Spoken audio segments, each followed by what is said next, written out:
Hey guys, what's going on? It is lividfray. Hope you guys are all doing very well today. For today's video, I wanted to kind of take a couple steps back and focus more on some of the beginner content again. It's my understanding that there's currently a sale happening on Steam, so there's a lot of new and returning players to the game right now. I really want to focus on you guys and kind of show you guys some really easy ways that you can obtain gear once you hit level 30. Once you do hit level 30, once you finish the story, the game is definitely not over. There's a lot of endgame content in this game that you can do, and there's a lot of sets that you can obtain. With global events returning, of course, this is a much easier method to obtain classified gear, but those weeks in between, it's definitely a hassle to try and get pieces that you want, especially when the global events don't land on the sets that you're looking for. So this video in particular is going to be based around a really easy method to obtain gear. I have done a video about this in the past, but I've since privated it because it was kind of when I really got back into making content for the game, so the whole flow of the video wasn't up to my standards. So I'm going to redo that video for you guys today, and I hope you guys enjoy.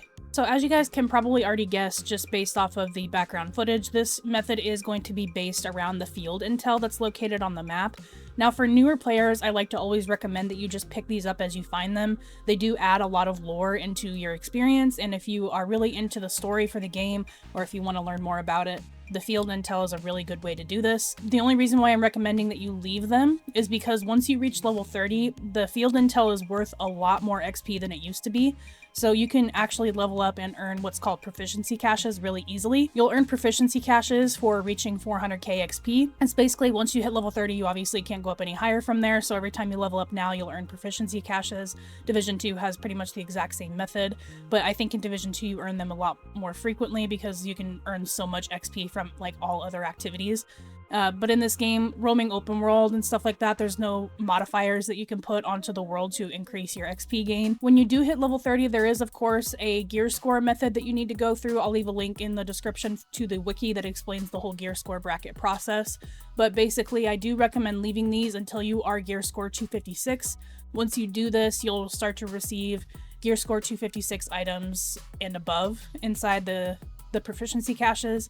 And of course, once you hit level 30, regardless of gear score, you will have the chance to obtain classified and exotics from these. So it's just a really easy method to obtain gear when you are first starting the game. If you have like no classifieds, no gear sets in general, or really any good high-end gear or weapons, this is just a really like effortless, foolproof method for getting gear. I am currently doing this method right now on my other account, and I've gotten a lot of really good high-end pieces such as Reckless, Vigorous chest pieces, Savage gloves, really good weapons, the list goes on. I've also gotten a really big handful of classified gear. I just don't have enough obviously for a full set for anything right now.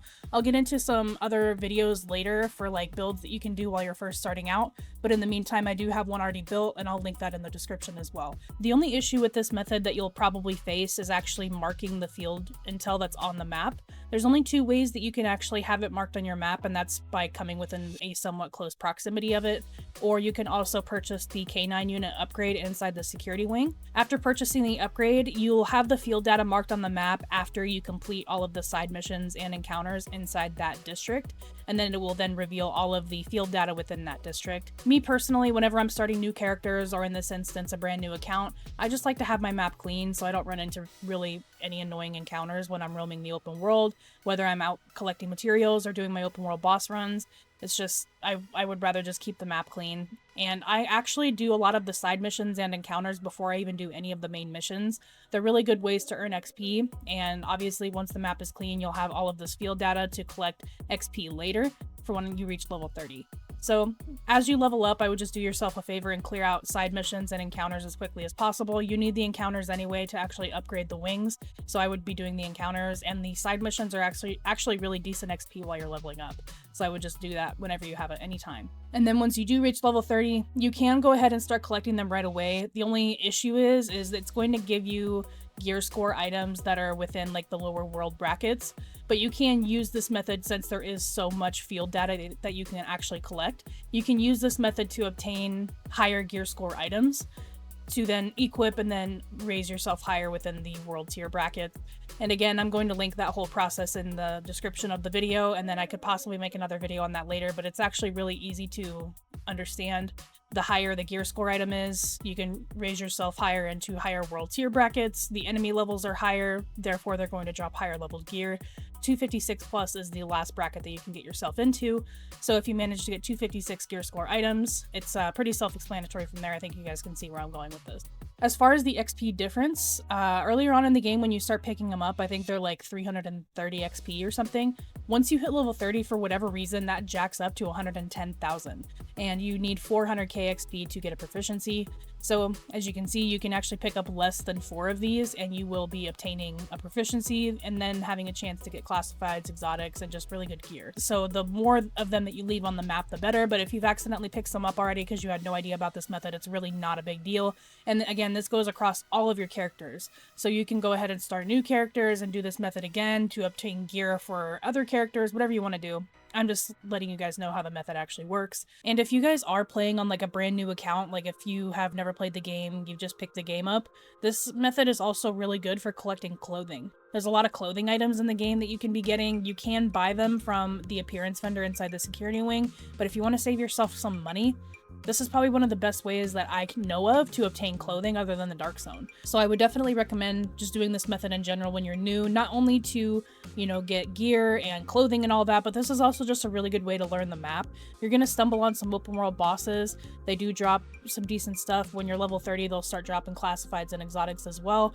A lot of you guys know that the open world bosses is like one of my absolute favorite methods for farming gear in the game. They respawn every 4 hours and they drop Phoenix credits, classifieds, exotics, gear sets, weapons, you know, all of that jazz. They also drop global event credits when the global event is happening.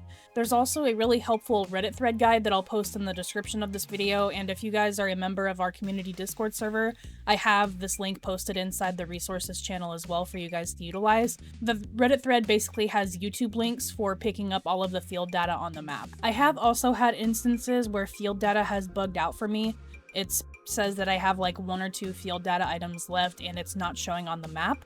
I have had this happen and I've seen it happen to other people. The best way to tell which district that you still need items for is to head to your main menu, head to your dossier, go over to the field data tab, and here on the bottom it will tell you which locations you are actually missing field data items for, and then you should have something that says like, you know, 12 out of 13 or 22 out of 23 for the garment district, etc. with any of them. And then from there you should be able to pinpoint which one you're actually missing based off of the guides that I have listed in the description. That's all the information that I can give for today's video.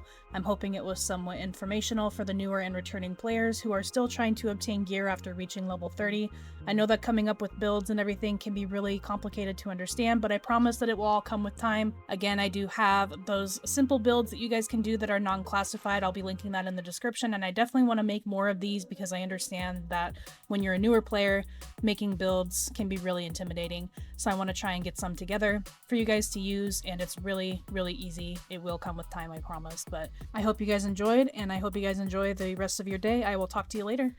Can't believe the bullshit that went down in the Dark Zone at the end there. I know. We had it. Everything I told them was dead on. They made us pull out anyway. And we left our dead behind. Yeah, we're not supposed to do that. Hang on a second.